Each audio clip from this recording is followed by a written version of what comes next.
ভিডিঅ'টো নোচোৱাকৈ আম নাখাব। আপোনালোকে ঠিকেই শুনিছে। আমৰ বতৰ আহি গৈছে, আম এতিয়া এভেইলেবল বজাৰত।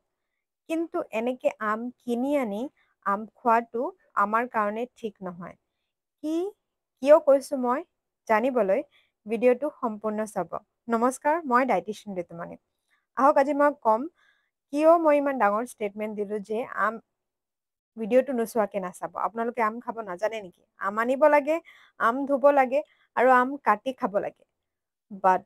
বাট মনত ৰাখিব, আম খোৱাৰ যিটো নিয়ম হয় সেইটো যদি ফ'ল' নকৰে তেন্তে আপোনাৰ মুখত পিম্পল, পেট গৰম হ'ব পাৰে আৰু আমৰ পৰা বিভিন্ন ধৰণৰ ক্ষতি হ'ব পাৰে। এজন ক্লাইণ্ট আহিছিলে, তেওঁৰতো এলাৰ্জিও হৈ গৈছিলে। চ' আম খাবলৈ কিছুমান নিয়ম নোট ডাউন কৰি ৰাখক, তেন্তে আপুনি আম এনজয় কৰিব পাৰিব।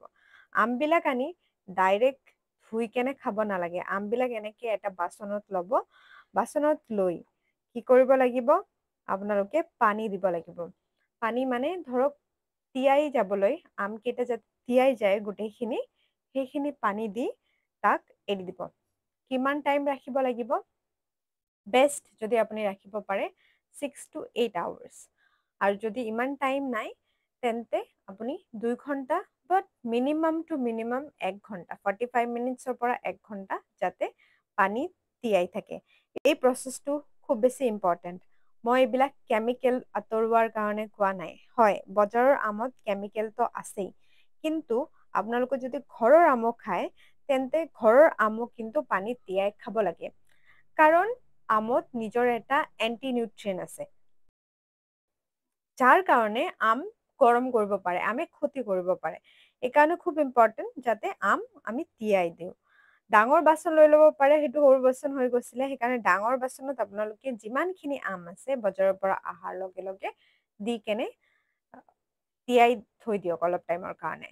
বাল্টি থাকিলে আপুনি বাল্টিতো তিয়াই থব পাৰে, বাট ইম্পৰ্টেণ্ট হ'ল তিয়াই থোৱা। এবাৰ তিয়াই থোৱাৰ পিছত আপুনি তাক উঠাই কেনে আধা ঘণ্টা মিনিমাম একদম টাইম নহ'লেও যাতে আধা ঘণ্টা আপোনালোকে তিয়াই থয় আৰু তাৰপিছত আপোনালোকে আম খাব পাৰে। আম তেতিয়া আপোনাক ক্ষতি নকৰে, ইজিলি ডাইজেষ্ট হৈ যাব, ব্ৰেকআউটছো নাহিব, পেট গৰম হোৱাৰ কথা ইয়াতে নাহে। চ' ইটছ ভেৰি ইম্পৰ্টেণ্ট। 6 ঘণ্টা to 8 ঘণ্টা কৰিব পাৰিলে বেষ্ট। হৈ গ'ল আম ৰেডি। এতিয়া আম আপোনালোকে এনজয় কৰিব পাৰে। আম ধুনীয়াকে কাটি, আম এনেকে খাব খোজে, কিবা বস্তুৰ লগত খাব খোজে, এনজয় আম।